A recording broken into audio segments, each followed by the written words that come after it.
सर्दियों का मौसम चल रहा था। एक दिन बहुत ही ज्यादा ठंड पड़ जाती है। लाडो चिड़िया बोली, अरे बाप रे, आज सुबह इतनी ज्यादा ठंड है, मुझे कुछ तो करना पड़ेगा। अगर मेरा घोंसला गर्म रखना है तो मुझे आग जलाने के लिए लकड़ियाँ जमा करनी पड़ेगी, नहीं तो मैं इस ठंड में मर ही जाऊंगी। लेकिन मैं ये काम अकेले नहीं कर सकती, मुझे किसी की मदद लेनी पड़ेगी। इतना सोचने के बाद लाडो चिड़िया मीनू चिड़िया के पास चली जाती है।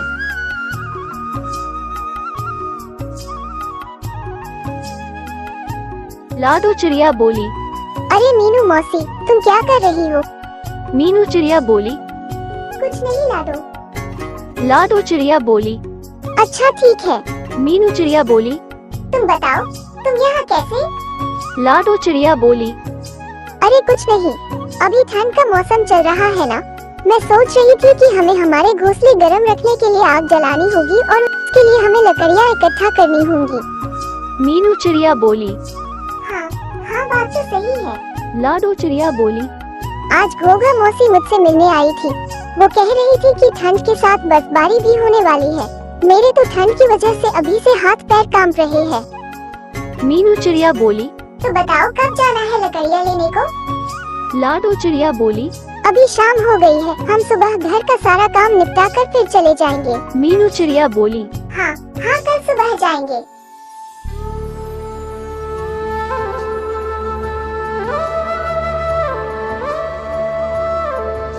अगले दिन सुबह मीनू और लाडो लकड़ियाँ जमा करने के लिए निकल पड़ती है।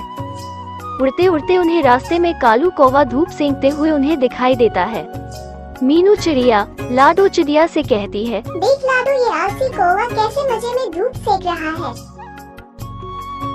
जाने दो ना मौसी, हमें क्या करना है, हमें बहुत काम है, हमें चलना चाहिए। नहीं लाडो, ये आलसी कौवा ऐसे मजे में सुबह सुबह धूप सेक रहा है, ये मुझसे नहीं देखा जा रहा। तुम देखो, मैं इसे कैसे काम पर लगाती हूँ। मीनू मौसी रहने दो ना, क्यों बेचारे को परेशान कर रही है। बेचारा और ये एक नंबर का आलसी और कामचोर है। अरे कालू कौवे, तुझे कुछ शर्म वम है कि नहीं? ऐसे दिन भर बिना काम के कैसे बैठ सकते हो तुम? तुम्हारे हाथ पाँव दर्द नहीं करते? कालू कौवा मीनू मौसी की बात को सुनकर अनसुना कर देता है। अरे तू चुप क्यों है? कुछ तो बोल, क्या आलस की वजह से तुझे सुनाई भी नहीं दे रहा? क्या मीनू मौसी, मैं तो यहाँ शांति से बैठा हूँ। क्या आपको मेरी वजह से कोई तकलीफ हो रही है? अगर आप चाहे तो मैं यहाँ से उठकर कहीं दूर चला जाता हूँ। अरे आलसी कौवे, मुझे मालूम है तू कितना कामचोर है, और वैसे भी तुझे कुछ और आता भी नहीं और बस दिन भर आराम से सोता रहता है तू। नहीं नहीं मीनू मौसी, मैं कामचोर नहीं हूँ, मैं कोई भी काम कर सकता हूँ। अच्छा तो ऐसी बात है तो चल मेरे साथ, मैं और लाडो घोंसले गर्म रखने के लिए लकड़ियाँ जमा करने के लिए जंगल में जा रहे हैं, तू भी चल हमारे साथ। कालू एक भोला कौवा था। वो मीनू मौसी की बातों में आ गया और चल पड़ा उनके साथ। हाँ हाँ, चलो मैं तैयार हूँ। देख ले, तू अभी हाँ बोल रहा है, बीच में काम छोड़कर कहीं भाग तो नहीं जाएगा। अगर तूने ऐसा किया तो मैं तुझे हमारे ग्रुप से निकाल दूंगी, तो बैठे रहना रात में ठंड में ठिठुरते हुए। नहीं नहीं मौसी, मैं आ रहा हूँ ना तुम्हारे साथ। ये मीनू मौसी भी ना किसी को भी अपनी बातों में फंसा लेती है और अपना काम करवा लेती है। लाडो, मीनू मौसी और कौवा तीनों जंगल की तरफ निकल पड़ते हैं। थोड़ी दूर जाते ही लाडो को जमीन पर कुछ लकड़ियाँ दिखाई देती है। चलो हम यहाँ से एक एक लकड़ी उठा लेते हैं।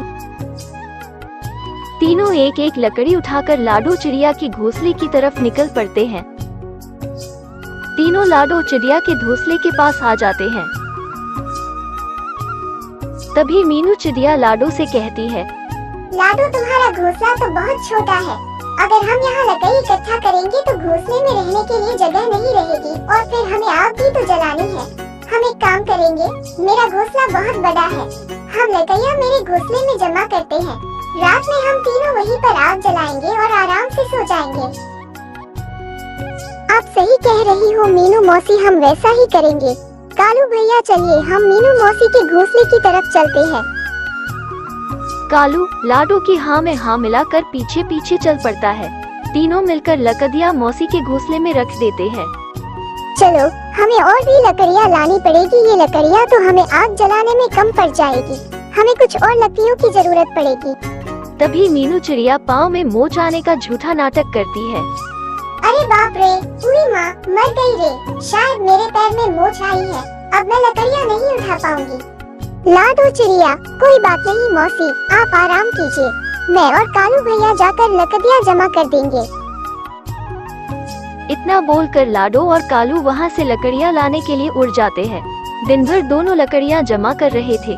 ऐसा करते करते मीनू मौसी के घर में लकड़ियों का ढेर लग जाता है। अरे वाह, इसे कहते हैं सुकून की जिंदगी। रात में तीनों मिलकर मौसी के घर आग जला लेते हैं और आराम से सो जाते हैं।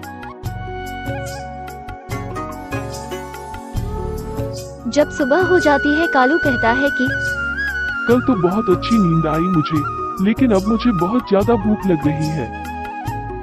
भूख तो मुझे भी लगी है कालू भैया, देखते हैं मीनू मौसी के घर कुछ खाने के लिए है कि नहीं। लाडो मीनू मौसी से कहती है, अरे मीनू मौसी हमें बहुत भूख लगी है, आपके पास कुछ खाने को है? हाँ हाँ, मेरे पास थोड़ा अनाज बचा है, आखिर तुमने हमारे लिए इतना सारा काम जो किया है। दोनों थोड़ा थोड़ा करके अनाज खा लेते हैं। खाना खाने के बाद लाडो कालू से कहती है, चलो कालू भैया हमें और लकड़ियाँ जमा करनी होगी। तभी मौसी उन दोनों को रोक लेती है और कहती है, लाडो तुम एक काम करो, तुम लकड़ियों के बजाय अनाज जमा करो, घर में सिर्फ थोड़ा ही अनाज बचा है, अगर मैं अकेली होती तो अनाज बच जाता, लेकिन अब हम 3 लोग हैं इसलिए हमें और अनाज चाहिए। आप सही कह रही हो मौसी, मैं और कालू भैया अभी निकलते हैं। दोनों अनाज लेने के लिए निकल पड़ते हैं। उधर लाडो और कालू मेहनत कर रहे थे और इधर मतलबी मीनू मौसी मजे से अपने घोंसले के बाहर धूप सेंकते हुए बैठी थी। ये सर्दियाँ कितनी अच्छी होती है, रात में आग जलाओ और दिन में मस्त धूप सेको। ये दोनों अनाज लेकर वापस आए, तब तक मुझे घर का दरवाजा अंदर से बंद कर लेना चाहिए। मैंने उन दोनों से झूठ कहा है कि अनाज खत्म हुआ है, लेकिन ऐसा नहीं है, मैंने बहुत सा अनाज पहले से ही जमा करके रखा हुआ है। अब मेरे पास रात में आग जलाने के लिए लकड़ियाँ भी बहुत है। मेरी पूरी सर्दियाँ ऐसे ही मस्त निकल जाएगी। इधर लाडो और कालू अनाज ढूंढते ढूंढते बहुत दूर तक आ जाते हैं और उन्हें वापस आते आते रात हो जाती है। और इधर पीहू मौसी घर का दरवाजा बंद कर देती है। रात हो जाती है और दोनों मीनू मौसी के घर के बाहर आ जाते हैं। लाडो घर का दरवाजा खटखटाती है। मीनू मौसी, ओ मीनू मौसी, दरवाजा खोलिए, हम हैं। शायद मौसी सो गई है, मैं देखता हूँ। अरे मौसी जल्द दरवाजा खोलिए, बाहर बहुत ठंड है। अगर तुम थोड़ी देर में दरवाजा नहीं खोलोगी तो हम यहीं पर जम जाएंगे। मीनू मौसी को उन दोनों की आवाज सुनाई दे रही थी, लेकिन मतलबी मीनू मौसी ने दरवाजा नहीं खोला और चुपचाप अपने घोंसले में सोती रही। कालू भैया, शायद मीनू मौसी सो गई, चलो हम मेरे घोंसले में चलते हैं। मेरे घोंसले में थोड़ी लकड़ी पड़ी है, हम आज रात वही लकड़ियाँ जलाकर सो जाएंगे। हाँ हाँ, चलो चलो। थोड़ी देर बाद मीनू खिड़की से झांक कर देखती है। मुझे लगता है शायद वो दोनों चले गए होंगे, मैं अब अकेली ही आग जला देती हूँ। मीनू मौसी आग जला देती है। अरे बाप रे, आज तो बहुत ही ज्यादा ठंड है, मुझे और ज्यादा लकड़ियाँ जलानी पड़ेगी, मेरे पास तो बहुत ज्यादा लकड़ियाँ हैं। मीनू मौसी लकड़ियों के ढेर को खींचने लगती है। तभी लकड़ियों का ढेर खिसक कर आग में आ जाता है और वो लकड़ियाँ भी आग पकड़ लेती है। अरे ये क्या हो गया, कोई मुझे बचाओ। लाडो, कालू कहाँ हो तुम दोनों? अरे कालू भैया, ये तो मौसी की आवाज लग रही है, मुझे लगता है वो मुसीबत में है, हमें जाकर देखना होगा। जैसे ही वो दोनों मौसी के घोंसले के बाहर आ जाते हैं तो देखते हैं कि घोंसले के चारों तरफ आग लगी होती है। कालू हिम्मत और बहादुरी से दरवाजा तोड़ देता है और मौसी को आग से बाहर निकाल लेता है। मुझे माफ कर दो, मैं मतलबी हो गई थी, पाँव में मोच आती, ये छूट कहाँ आप दोनों से, इसके सामने मौत चाहिए। चोट, हाथ दोनों, सर और सारा काम तुम दोनों से करवाया। तुम्हारे आने से पहले ही दरवाजा बंद भी कर दिया, लेकिन मुझे मेरी लालच की सजा मिल गई और मेरा एक पंख भी जल गया। मीनू मौसी को अपनी गलती की सजा मिल चुकी थी। तो दोस्तों, आपको ये कहानी से क्या सीख मिली, हमें कमेंट्स में जरूर बताना।